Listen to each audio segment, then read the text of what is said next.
Halo guys, selamat datang di video tutorial sistem temu balik informasi. Jadi di video kali ini kita bakal belajar bareng nih, gimana sih cara yang efektif untuk mencari, menemukan, serta menggunakan informasi untuk memenuhi kebutuhan informasi dan mendukung aktivitas kita, khususnya aktivitas perkuliahan. Di video kali ini kita akan banyak membahas tentang strategi penelusuran dan apa aja sih yang perlu kita lakukan. Nah, untuk itu kalian perlu menonton semua bagiannya sampai habis ya. Oke, langsung aja kita menuju ke pembahasannya. Enjoy this video. Pertama-tama, yuk kita kenalan dulu sama SpringerLink. SpringerLink merupakan sebuah basis data full text yang terintegrasi untuk jurnal dan buku yang diterbitkan oleh Springer. SpringerLink saat ini menawarkan lebih dari 1.250 jurnal peer review secara penuh dan lebih dari 10.000 secara online. SpringerLink menawarkan akses gratis untuk mencari tabel isi, abstrak, dan layanan peringatan. SpringerLink ini merupakan penerbit open access terbesar di dunia loh guys. Oh iya, kalian tahu nggak sih, SpringerLink ini merupakan salah satu jurnal yang di lengan Undip loh. Kita dapat mengakses SpringerLink menggunakan akun siap kita dengan login ke SSO, kemudian pilih option jurnal yang di lengan Undip, kemudian pilih SpringerLink. Untuk dapat membaca jurnal tersebut, kita hanya perlu memasukkan kata kunci atau query sesuai apa yang kita butuhkan. Nah, setelah mengetahui tentang jurnal SpringerLink dan beberapa fitur yang dimiliki, insight baru ini tentunya akan memudahkan kita dalam melakukan penelusuran informasi, sehingga kita bisa melakukan penelusuran informasi dengan maksimal menggunakan strategi penelusuran informasi. Dengan menerapkan strategi penelusuran informasi, maka kita akan menghasilkan recall yang seimbang dengan precision, sehingga kita dapat menemukan informasi yang benar-benar relevan dengan apa yang kita cari. Nah, untuk itu kita perlu melakukan beberapa langkah nih, agar penelusuran kita lebih efektif, yaitu dengan mengidentifikasi kebutuhan informasi kita terlebih dahulu. Kalian tahu nggak sih, dengan melakukan identifikasi penelusuran kebutuhan informasi, maka kita akan lebih mudah menemukan informasi yang kita inginkan, serta kita juga dapat menemukan informasi yang spesifik loh. Bermanfaat banget kan? Nah, ada 3 langkah yang perlu kita lakukan. Yang pertama, identifikasi rumusan masalah. Yang kedua, mengembangkan kata kunci. Dan yang ketiga, memformulasikan kata kunci. Mari kita mulai dari langkah yang pertama. Nah, langkah yang pertama yang harus kita lakukan adalah mengidentifikasi rumusan masalah.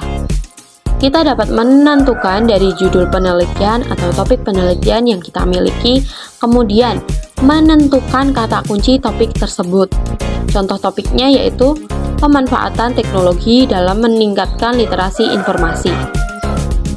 Nah, dari contoh tersebut kita dapat tentukan nih, kata kunci utama kita yaitu teknologi informasi dan literasi informasi. Selain itu juga kita bisa tambahkan kata kunci tambahan yaitu pemanfaatan. Nah, kata kunci ini tadi dapat menjadi modal awal kita untuk melakukan penelusuran informasi. Nah, untuk menemukan hasil yang lebih spesifik, maka kita perlu kembangkan kata kunci kita ini. Untuk tahu bagaimana caranya, kita masuk ke langkah yang kedua, yaitu mengembangkan kata kunci utama. Dalam mengembangkan kata kunci utama, ternyata ada 3 cara loh guys. Yang pertama, yaitu menggunakan thesaurus, menggunakan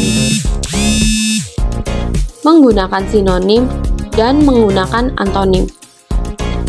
Nah, dengan menggunakan thesaurus, kita bisa tahu nih kata lain atau frasa lain dari kata kunci kita. Nah, kita kan udah tahu nih ada 3 cara untuk mengembangkan kata kunci. Maka langkah yang selanjutnya kita akan memformulasikan kata kunci kita. Yang pertama, ada teknologi informasi. Nah, teknologi informasi ini mempunyai sinonim information technology dan computer science. Memiliki antonim low technology dan digital minimalism. Kemudian asosiatifnya cloud computing dan cyberspace. Yang kedua yaitu literasi informasi, mempunyai sinonim information literacy dan digital literacy. Antonimnya knowledge literacy dan information illiteracy. Kemudian asosiatifnya hoax dan information retrieval. Nah, dari kata kunci yang udah dikembangkan tadi, kita bisa susun dan petakan menggunakan tabel query sehingga kita dapat menemukan alternatif pemasukan kata kunci seperti tabel yang ada di sini. Nah, kan kita udah tahu nih gimana cara untuk mengembangkan kata kunci dan memformulasikan kata kunci. Langkah kita yang selanjutnya yaitu mengetahui gimana sih cara mengakses Sprinklr melalui SSO. Yang pertama kita perlu login dulu akun SSO kita menggunakan name, username, atau email. Dan jangan lupa ya, masukkan passwordnya. Nah, kemudian akan ada tampilan seperti ini. Kemudian kita scroll sampai bawah dan kita pilih menu jurnal yang dilangan Undip. Kemudian akan kita tunggu sebentar dan akan muncul tampilan seperti ini. Kemudian kita pilih Sprinklr. Kita tunggu beberapa saat.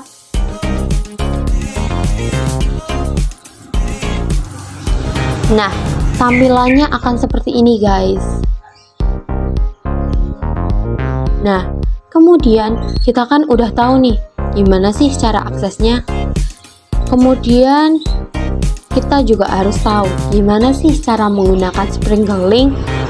Nah, step selanjutnya kita akan masuk ke pemanfaatan penunjang penelusuran, di mana di setiap pencarian bisa aja ditemukan desain pencarian seperti browse, basic search, autocomplete, best first, further search, fast navigation, pagination, actionable result,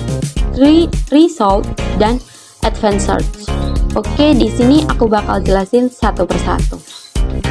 Yang pertama, ada browse.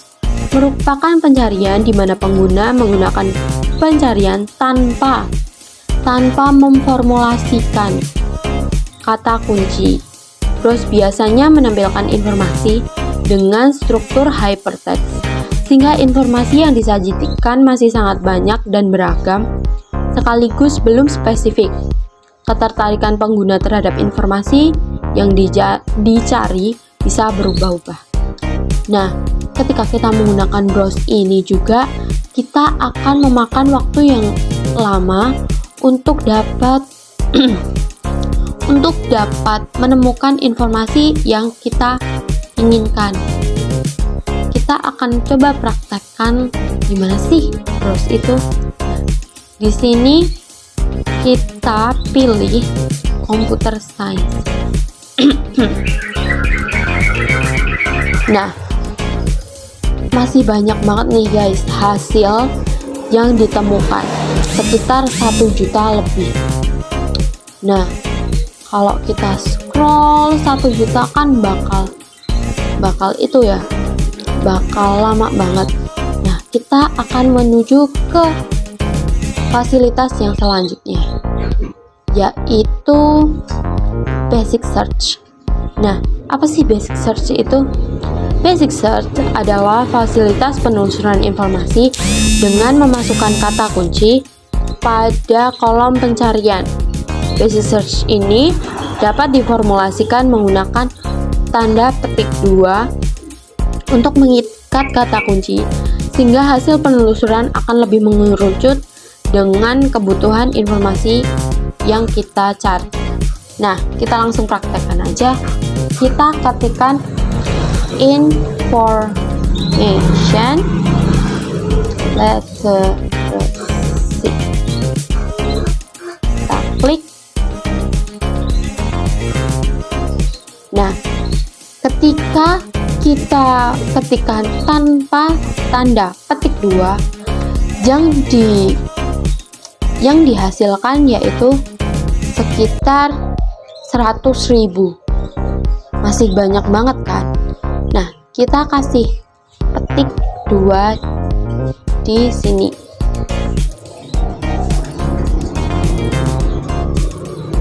Nah, hasilnya akan jauh lebih sedikit, yaitu sekitar 4.700 hasil.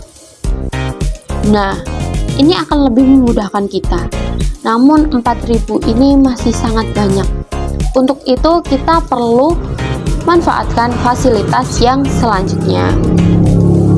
Nah, fasilitas yang selanjutnya yang akan kita gunakan yaitu Fast Navigation. Apa sih Fast Navigation itu? Fast Navigation merupakan fasilitas mesin di mana setelah kita memasukkan query, di sebelah kiri recall akan disediakan berbagai macam tipe konten. Nah, seperti konten apa yang kita pilih nanti, kemudian ada disiplin ilmu dan ada subdisiplin ilmu. Nah, kita tinggal pilih nih, kita tinggal sesuaikan dengan apa yang kita butuhkan. Nah, kita pilih yang artikel.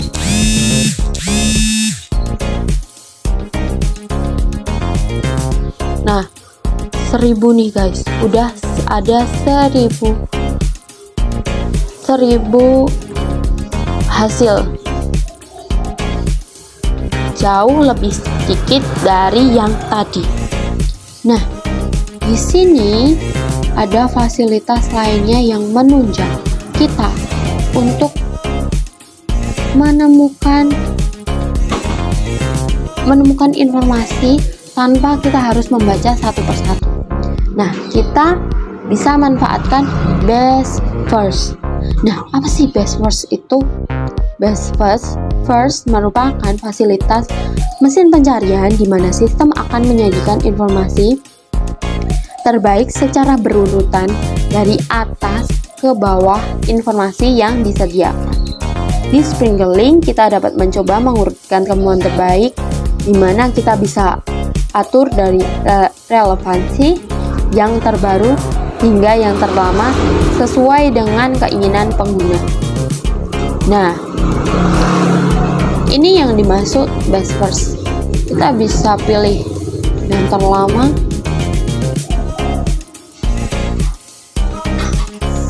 yang terbaru, dan kita bisa pilih yang relevansi. Kita pilih aja yang relevansi ya guys. Nah, ini akan sangat memudahkan kita untuk menemukan artikel. Jadi kita nggak usah scroll sampai bawah sampai 1000 artikel kita baca, itu nggak usah guys. Jadi waktu kita lebih hemat. Nah, kemudian kita bisa pilih nih apa yang kita butuhin. Selain basic search ini juga ada fasilitas advanced search.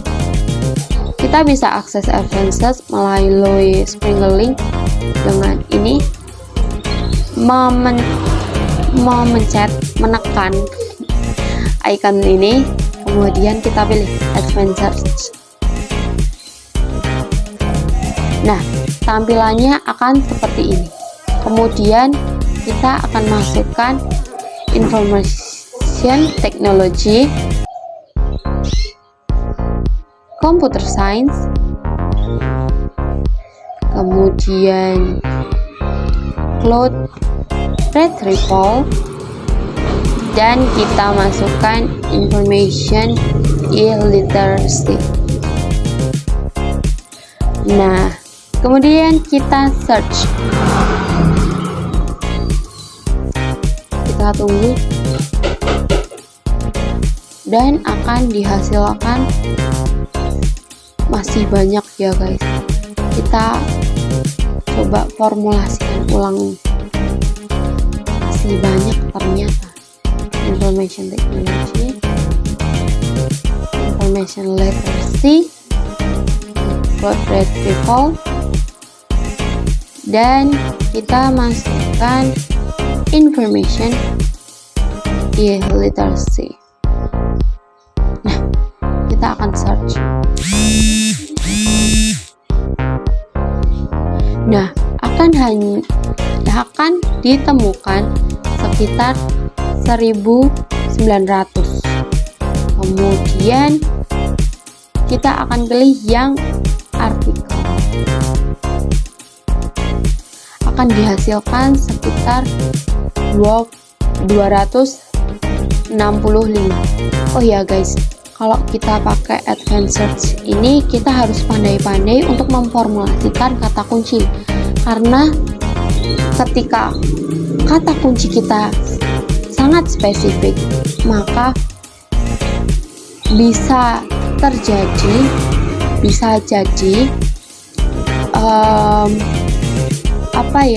jadi fasilitas pencarian ini tidak akan menemukan data yang kita inginkan. Jadi kita harus formulasikan ini dengan tepat gitu. Kemudian kita pilih yang computer science. Nah, akan ada 120, lebih sedikit ya, sangat jauh dengan jumlah yang tadi. Kemudian di sini kita pilih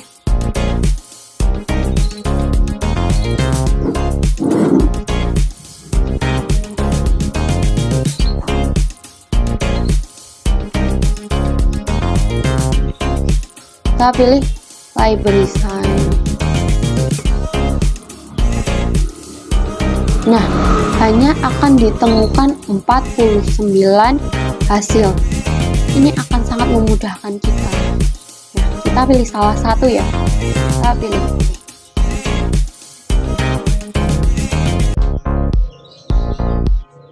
Nah, ini merupakan pagination guys. Apa sih pagination itu?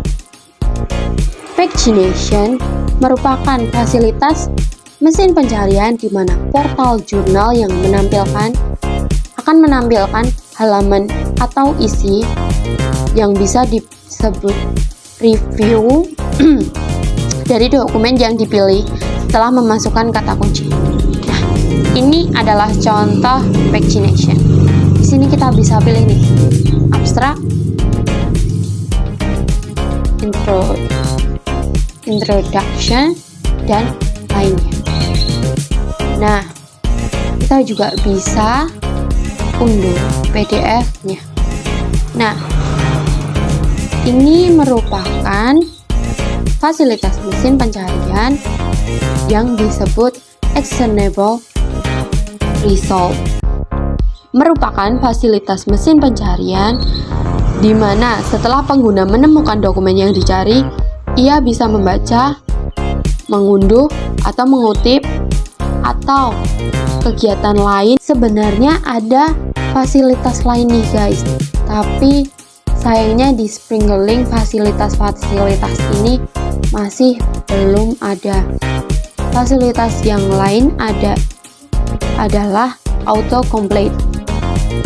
Nah, apa sih autocomplete itu? Nah, autocomplete merupakan fasilitas pencarian di mana sistem akan otomatis menampilkan saran pencarian ketika kita baru mengetikkan beberapa kata.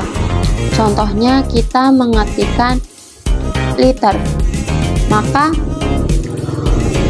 sistem akan menyarankan literasi informasi, literasi adalah, dan sebagainya.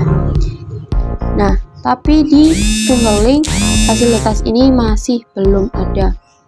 Kemudian yang selanjutnya ada Federated Search. Federated Search merupakan fasilitas yang memungkinkan kita melakukan penelusuran informasi dari multiple database. Satu formulasi kata kunci, kemudian query tersebut akan dicarikan oleh banyak database. Namun fasilitas ini tidak tersedia di jurnal Springerling. Oke guys, segitu dulu ya penjelasan dari aku tentang video sistem temu balik informasi. Apakah sudah dimengerti? Mungkin segitu dulu penjelasan tentang cara yang efektif untuk mencari, menemukan, serta menggunakan informasi. Oh ya, jangan lupa ya, selalu memenuhi peraturan untuk menggunakan informasi yang kalian temukan. Semoga aja kalian lebih mengerti dengan adanya video ini. Jaga selalu kesehatan dan sampai jumpa.